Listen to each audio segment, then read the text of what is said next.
So I'm going to try to speak very slowly because I speak very fast, and so I'm going to calm down a bit. The first thing I'm going to say is Louder. this is awesome. I mean, I have friends texting me from New York and Silicon Valley being like, what is fuck up nights? Why don't we have fuck up nights? And so it's awesome that it's happening in Yerevan. Uh, a bit of a bit about me. I live in New York. I just moved here about a month and a half ago. I have worked in the AI world. I was a consultant at IBM. I helped spin up IBM Watson Financial Services, which is their AI group. And then from there, worked in a Silicon Valley artificial intelligence company where we sold to major banks AI to catch criminals and fraudsters and sell people more loans and credit cards. So some good stuff, some fucked up stuff. So shameless plug, I'm going to plug my website because we are launching one of the first bike shares in Yerevan called Yerevan Ride. Essentially, we're trying to make Yerevan like some of the European cities out there and US cities where you can pick up a bicycle anywhere, drop it off anywhere, all through a mobile app for a fair price. And we believe that, everyday citizens can change their city by changing their habits, right? Don't take a car, take a bicycle instead, pick up your trash, et cetera, right? So our website is yerevanride.am. So I'm going to go through some lessons that I've learned throughout my career that some executives have taught me and that I've sort of just learned throughout my jobs at IBM and working in Silicon Valley. The first one I'm going to say is someone else's style doesn't have to be yours. And what I mean by that is when I worked at IBM Watson, I worked with some, I shouldn't say IBM, I shouldn't say the company names, but like some assholes, like let's be real. They were like Steve Jobs type. They thought they were God. They, used to yell at people and there was a hierarchy and they believed that everything had to go through them. And raise your hand if you've ever worked in a place that has a hierarchy where one person makes all the decisions. Yeah, probably here in Armenia, it's a very hierarchical system. That's probably a lot of people here. But I thought that, to get anything done, you have to be an asshole, right? And I was totally wrong, right? You can actually be a nice guy and get very far. I was stupid enough to be given a team to manage at the age of 23, three 40-year-olds actually, and I was 23. They were user acceptance testers, and it was a project. And I just treated them like shit. I was like, get off your phones, you gotta work harder. And these guys like hated me. And they did not finish their jobs. They didn't stay overtime. When I changed my attitude to them and treated them like real human beings, that's when they started actually working longer, hanging out with us. We became a team, right? And so a lot of times you'll see these people who their style is to be a bit of an asshole. It doesn't have to be your style. You don't always have to be the main voice in the room. And what I mean by that is there were times when I would pitch executives these ideas that we had. 80 slide decks of like, here are the numbers, the graphics, the market trends. This is why we need to do this. And everything was there for a person to say, yeah, this is a great idea. I should do this. But it would just like go over their face. They would never go over their heads. Like they would even think about it. And I remember one time we were in a room full of executives and I was pitching this product like for the 5th time of what I think the strategy should be. And I get this like light touch on my hand and it's my boss and he goes, Alex, let me talk. He's 20 years older than me. He has more gray hair, even though I have some gray hair. But he has more gray hair. He's much more senior. And he, word for word, says exactly what I just said. And everybody around the room goes, he makes a good point. And I was just like sitting there. And I realized that you don't always have to be the main person when it comes to an idea and pitching that idea. Sometimes it's better that somebody else vouches for you. Don't be afraid to speak up if you're young, right? The best piece of advice I was ever given, I was in a room, we were talking about strategy again for this product line, and I was just quiet the whole time. And I left, and one of the partners comes up to me and goes, you have some good ideas, you've told them to me, right? You didn't speak up. And I said, well, I'm 24, I shouldn't really be speaking up in a room full of 50-year-olds and really much older, much more experienced. And he goes, you're 24. If you say something stupid and fuck up, they're going to be like, he's 24, he doesn't know anything, right? If you sit there and say something really smart, they're going to be like, wow, that guy's 24. So, if you're young, it's actually to your benefit. You can use that to your benefit and speak up because who gives a shit? You got time, right? If you're 24 and somebody hates you, whatever, you're going to get like another career. Screw them, right? So don't be afraid to speak up if you're young. And by the way, I'm dealing with more people here now. I moved here a month and a half ago to start Yerevan Ride. I see the hierarchy, and And I think some people just hate me because I don't give a shit about hierarchy. I'm like, I don't care if they're the CEO. I'm going to go talk to them, right? And I think here now more than ever, we shouldn't be afraid to speak up and try to break some of that, what I will call Soviet system type hierarchy. Don't be cocky, your ego will kill you. I mean, I need to learn this one myself.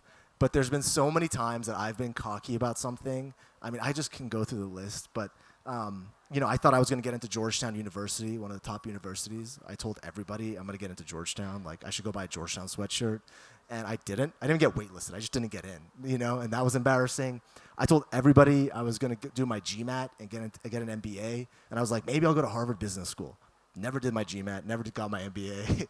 I've launched companies where we've been talked about in Forbes before, and we just never continued doing it. So, you know, I spoke a lot about things and was kind of cocky about them, and it bit me in the ass, right? Every company that I've seen fail, like every division in IBM or my current AI company that has failed, has been led by a cocky person. Somebody that thinks that they know it all. They don't have to listen to customers. Customers don't know better. They're just idiots. I know everything.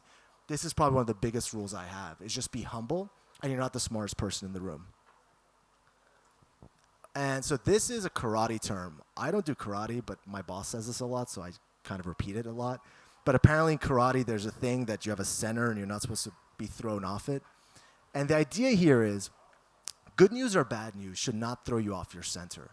And this is a Yerevan Ride story. We started 12 months ago. The first person we pitched Yerevan Ride, this bike share, was Aramais here, like as Deputy Ministry of Diaspora, which is pretty funny.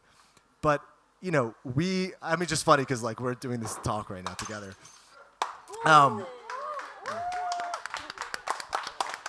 Another fuck up.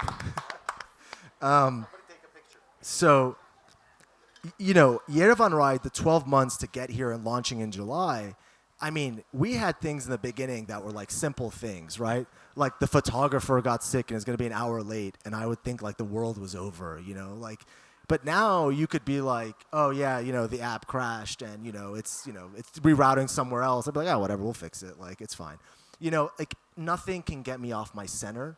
Not good news, not bad news, not great news, nothing. It's just staying constant kind of helps me stay level and cool. And I think that if you are an entrepreneur here, that's like the one lesson nobody ever taught me. It was just stay centered. Don't get too excited. Don't get too sad. This is like the big one, the final one I'm going to leave you with. When I first started working for IBM Watson and I was a cocky asshole, I thought that I was better than like all my friends. I was traveling the world like business class, staying in hotels, and I was like, this is so cool. And for 2 months, I didn't see my friends in New York. And I don't know if you guys know the show Friends, but I lived that. Like we had 2 couples, Monica and like Chandler. We lived across the hall from each other. We had like a good setup, you know? And I didn't see them for 2 months. I'm Joey in this situation, by the way, if you guys want to know. But, you know, I didn't see them for 2 months, and it sucked. Like, you know, I was not focusing on my health. I was gaining weight. I was getting unhappy. My work was suffering. And I think a lot of times people don't talk about this enough, but when you're starting a company or working for a company, working late, you're hustling or grinding, you got to focus on mental health, your own health. You got to focus on being with other people because that's what recharges you. It's not like sleeping more that, yes, it does recharge you, but being around positive people, focusing on your health, that's what's really going to recharge you. And I think that's one of the lessons that I learned, even doing this Yerevan Ride thing. First thing I did when I got to Yerevan, I got a Gold's Gym membership. I was like, you know what, I'm going to focus on my health. I found a good network of people that I could rely on, talk to. And I think if you're an entrepreneur or working in a high intensive business, that's something you guys should be focusing on. So those are my fuck ups. But these are the lessons I've learned throughout my career. I want to keep it straight to the point. And if you have any questions, I'm happy to answer anything.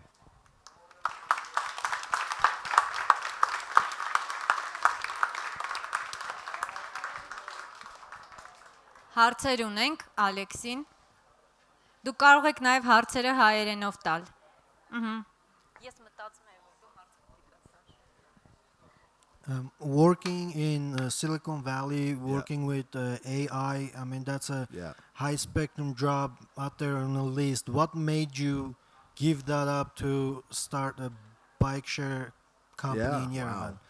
So we can talk for hours about this, but I'm glad you asked it now. I'll talk about it for like 2 minutes. I've always been involved. Actually, I had no Armenian friends, by the way, till I was 23. I barely spoke. I spoke Armenian. I speak Armenian, but had no friends. I moved to New York. I started running the Armenians in banking and finance. So all the top Armenians in finance, and I got more and more involved. I came to Armenia last May, just post revolution, and I really believed that it was like we had to stop talking and actually start doing. And I thought that all these people that I see like Spirit guys are like, oh yeah, you know, we're gonna do a fundraiser for whatever, and we're gonna send money to this village and, you know, build a school. I'm like, this sucks. Like, this is great, but you guys have all these skills you can come and, you know, transfer to other people here. And frankly, I'm blown away by the people here. Don't get me wrong. You guys work 10 times harder than any Silicon Valley developer. One of our developers is here, Constantine. I mean, these guys worked like 3 a.m. And I'm sitting here I'm like at 12 o'clock. I'm like, oh, it's getting kind of late, guys. I got to go home. You know, they work twice as hard. So the potential here is through the roof, right? And I just think that it's now or never. And and some other people in this room are here also that said to me that if I don't move here and do my part, I'll regret it forever. I do believe that if you are diaspora and Armenian, there's enough talk. There's no more time for charity and talk. You should come move here and actually do something we can have a tangible impact. That's what I believe. Does that answer that? Yes, sir.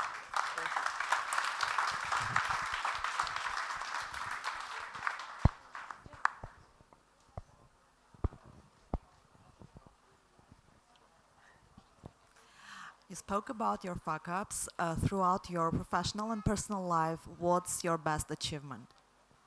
I think moving to Armenia. I think that's I'm going to say it, like, my fuck up is not moving sooner. And yeah, I think that is something that if I've been here for like nearly 2 months, I don't regret it one bit. I have all my friends calling me from Silicon Valley being like, are you sure? Like, how is that? I had an Armenian guy who is the top of the food chain at one of the biggest investment banks in New York yell at me for 2 hours. Like, how could you do this? You're throwing your life away. I texted him the other day and I was like, you're fucking wrong, man. I was like, you're fucking wrong. It's the best place ever. And like, I cannot wait to prove him wrong in like 2 years when I go talk to that guy and throw a drink in his face. So yeah, so this is my best achievement.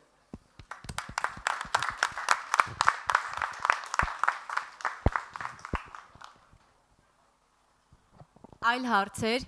Any other questions? Don't we have? Okay, thank you Great. once more. Thanks, guys.